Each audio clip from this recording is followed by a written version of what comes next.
name is Adam Brown. I work in the laboratory of Dr. Nadja at University of North Carolina, Greensboro. I am a PhD student there. This is a big chunk of my thesis that I will be presenting this morning. And before I get into the data, I'll talk just a minute about how I kind of came into this project. This is fundamentally a story about complexity. Plant extracts are incredibly complex things, thousands if not more compounds. Many we cannot detect. And then this complexity grows when you do things like add multiple plants together. Sometimes you see mixtures of plants being used together. It's not uncommon to see one of them that you can slap a clear use on, something that's antimicrobial that you can identify what it is doing, put it with bacteria, kills bacteria. Or like your talk, Peter, it appears to be used for antimicrobial uses, but then you don't have a clear antimicrobial activity in an assay. So what do you do with this? The other thing that kind of led into this was when people do natural products isolation, this doesn't often make it to the literature, but it's not at all uncommon to take a plant that's highly active, start purifying compounds out of it, and find that the more pure you get, the less the thing that's active works. The lower the efficacy it actually has to get more and more pure. So why? All of these ideas were kind of percolating in my brain for a while and sort of gelled around this paper by Dr. Sturmans, Synergy in the Medicinal Plant. In this was a study done on the species of barberry, the species in the Barbaridaceae. And this plant produces two compounds that were looked at here. One being berberine, which is a very well-known antimicrobial alkaloid. It is the yellow and golden seal, golden root, golden thread, yellow root, etc.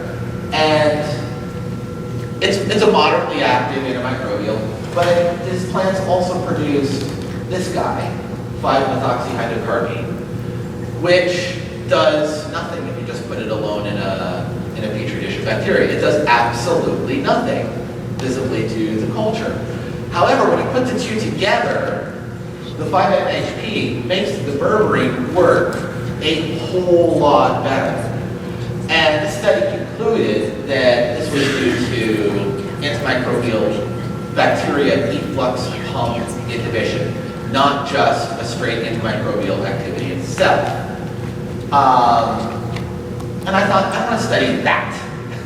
This will not unravel the total complexity of plants, but it's one more way of looking at the complex interactions that are taking place when you expose a culture of bacteria to a complex mixture of compounds.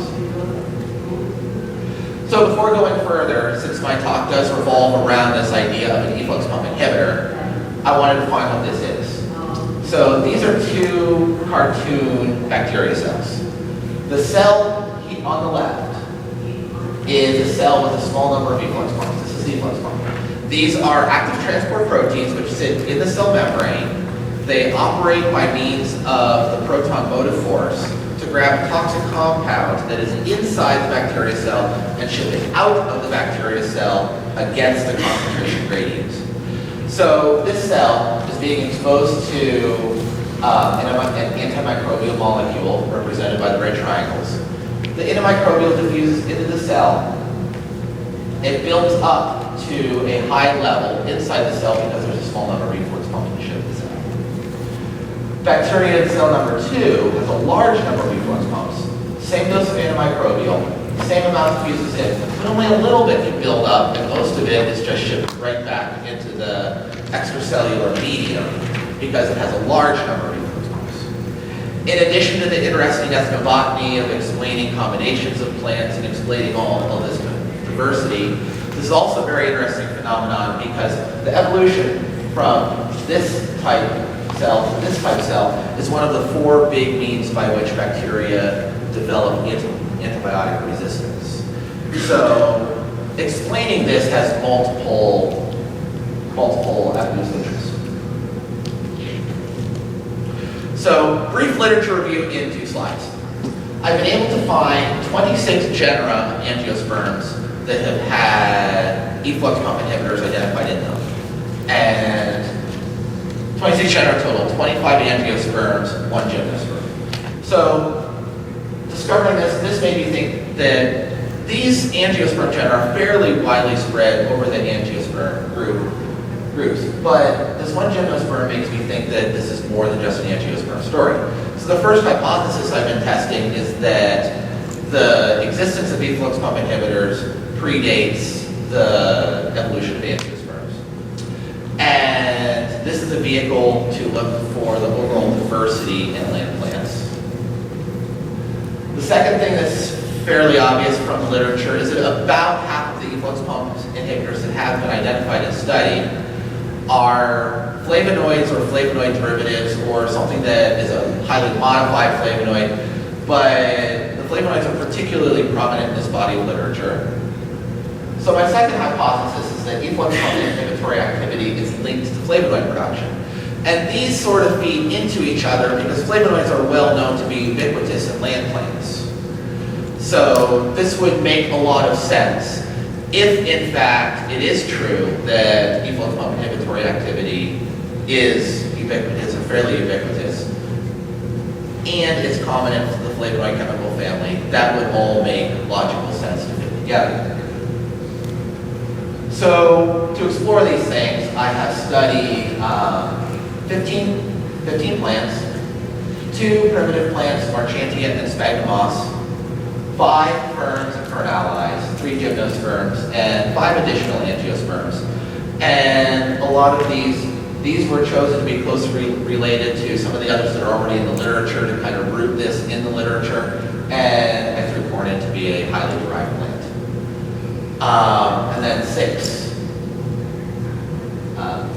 flavonoids that I'm looking at as well. The plants, I am looking exclusively at aerial portions. A few of these were collected from the wild for private property with permission of the landowners. A few have been cultivated, a few have been purchased. All have herbarium specimens. The study of these, take the plant material, dry it. That is then macerated in methanol, soaked, and the methanol drained. So here's the crude extract. But this is too dirty and too complex to really make much sense out of it. So it needs some cleanup. It goes into a separatory funnel and is partitioned against hexane. The hexane, the purpose of this is to scrub off a lot of the fats and the waxes and the highly non-polar stuff that we're really not all that interested in. The methanol is diluted with a large volume of water and then partitioned against chloroform. The water, again, the purpose there is to pull off a lot of the sugary stuff that can confound other measurements. And the waxy stuff is particularly confounding for chromatography. The sugary stuff is particularly confounding for a lot of bioassays. So the chloroform is the good stuff that goes on for further experimentation. It's dried down and then reweighed for further work. And as shown here, all of the experiments I will be discussing today have been done in a 96 boat plate format. How the specific experiment that I'm looking at, that I'm doing, works is I'm studying efflux pumps. So I need to know how much of something is inside versus outside the cell.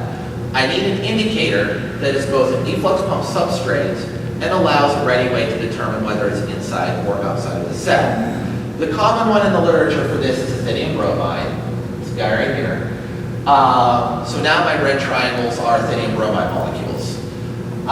It is an efflux pump inhibitor, an efflux pump substrate, and it has the very interesting ability of being able to fluoresce when it is in the presence of DNA, therefore inside the cell, but has no fluorescence when it is just free in water. So the stuff that's just in the broth is non-fluorescent, but what's inside the cell is fluorescent. So this is the cartoon cell again, with a large number of efflux pumps, this is uninhibited. You'll have a low fluorescence signal because most of this is being pushed right out the back end of the cell. Whereas this one, which has partially inhibited efflux pumps, will build up the aethinium bromide in the cell and acquire a higher fluorescent signal. I do this, all this is done in triplicate over a series of dilutions in a 96 well plate. The test sample is added, the bacteria are added, and then very rapidly with a repeat pipe pattern that lets my thumb go like crazy and knock one of these plates out in under a minute, the ethydium bromide is added as the last step. It has to be fast because you're watching rate of change in how it's diffusing in and out of the cells. Then I take the plate, put it in a 96 well plate fluorimeter, and let it watch the plate for 30 minutes. My positive control is piperine. These are 3 different concentrations of piperine over the 30-minute time course. And you can see in the vehicle control, there's really no change. At 75 micrograms per mil of piperine, it is very distinct from the vehicle control, and at 300 parts per million micrograms per mil, has a buildup even a higher fluorescent intensity. Now this is interesting, but this won't give me a nice dose response curve just as late as this. But if I take those last time points, and now I plot it, this is simplified, these are all of the concentrations that I test. If I now plot it with, instead of time on the x, I have piperine concentration of the x and fluorescent intensity is still on the y, I can get the nice dose response curve and pull off an IC50. This is more direct than some of the experiments that are in literature and a lot faster and easier and cheaper to do than some of the other experiments in literature. So I was really happy. And then there was fluorescent punching. And this has been the bane of my existence for about 2 years. So as I was collecting data with this assay, I kept seeing really weird results. Just weird. Stuff would have an increase in fluorescent intensity at low concentration and then drop below the baseline at high concentration. Or, as quercetin is doing here, just drop down to the bottom and stay there for the whole thing. And I saw things that seem like, okay, so this is active, but now this is doing nothing, and they're almost chemically identical. This doesn't make sense. And going up at low concentration and plummeting to the basement at high concentration doesn't make sense. Unless you assume that there's an interference, and interference is introducing an artifact. So here you can see this apigenin is the dotted line. The black line is the same piperine sample that I had on the previous slide. Apigenin is clearly active, but does not look as active as my positive control. And quercetin looks like it's doing nothing in here. We posited fluorescence quenching and did this experiment to test for that. This is, and then all of these were done on the same 96 well plate. So now this is quercetin, which does nothing nearby, looks like it does nothing by itself. Quercetin, the same range of concentrations of quercetin, but with a constant 150 micrograms per mil of piperine. And you can see at 0 quercetin, it is a nice response, and then as the quercetin increases, it is indeed killing the fluorescent signal. So it's a beautiful assay, except for the fact that I can't collect any data. So I moved on and redesigned this assay, exactly the same experimental procedure, but now I'm going to read it by mass spectrometry instead of by fluorescent signal. So what I did is, the plate is set up the same way. After the introduction of all of the ingredients in each well, I take it out of the 96 well that I use to prepare the samples, put it in a 96 well plate that has a fritted filter bottom, and let it sit there for 30 minutes, and then filter it. And because I have 96 well filter plates, I can turn on the vacuum and filter all simultaneously.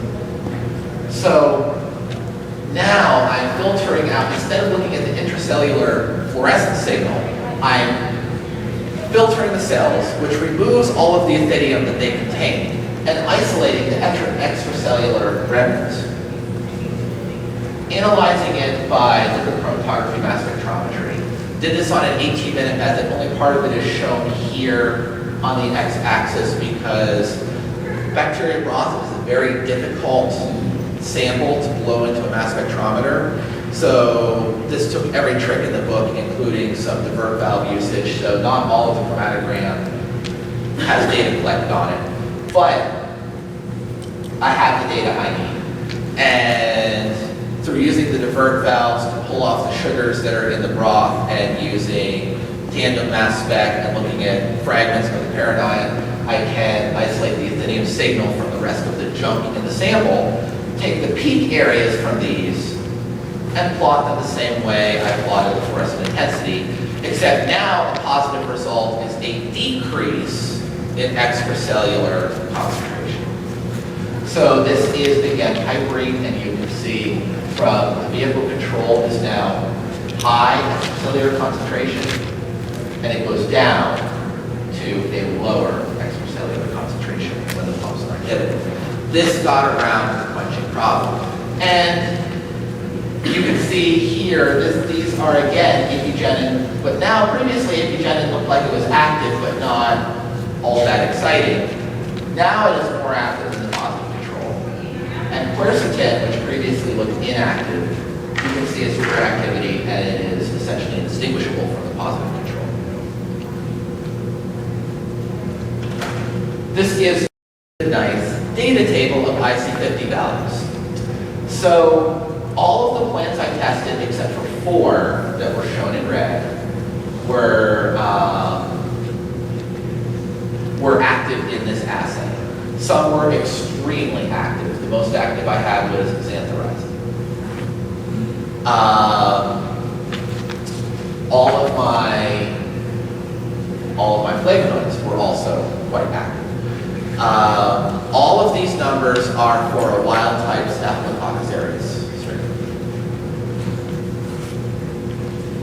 So, conclusions.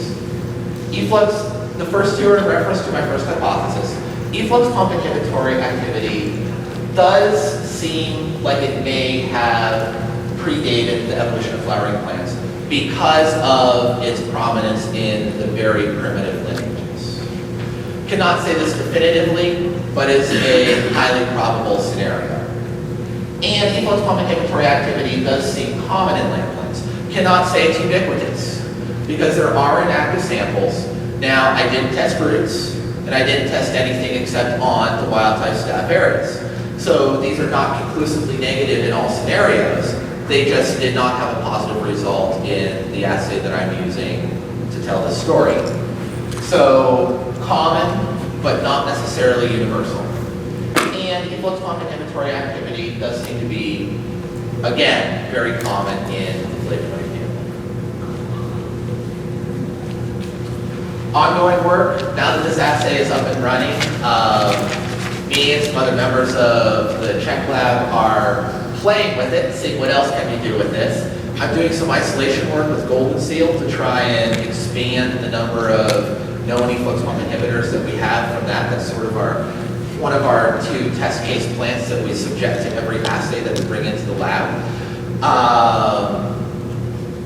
And we're also screening, doing some natural products library screening work, again, to expand the number of known efflux pump inhibitors. And we have a collaborator who is going to be doing, when we have a batch of samples to send him, we'll be doing some mechanistic work to see if these are hitting the protein itself or if they're hitting the proton motor force.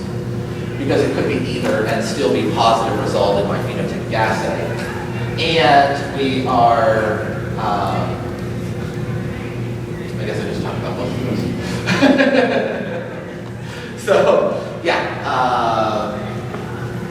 expanding on all of those things. So, thanks to everybody in my lab, thanks to my dissertation community, thanks to NCAM for a delightful grant that has kept us in money to do this work, and thanks to our collaborators. So.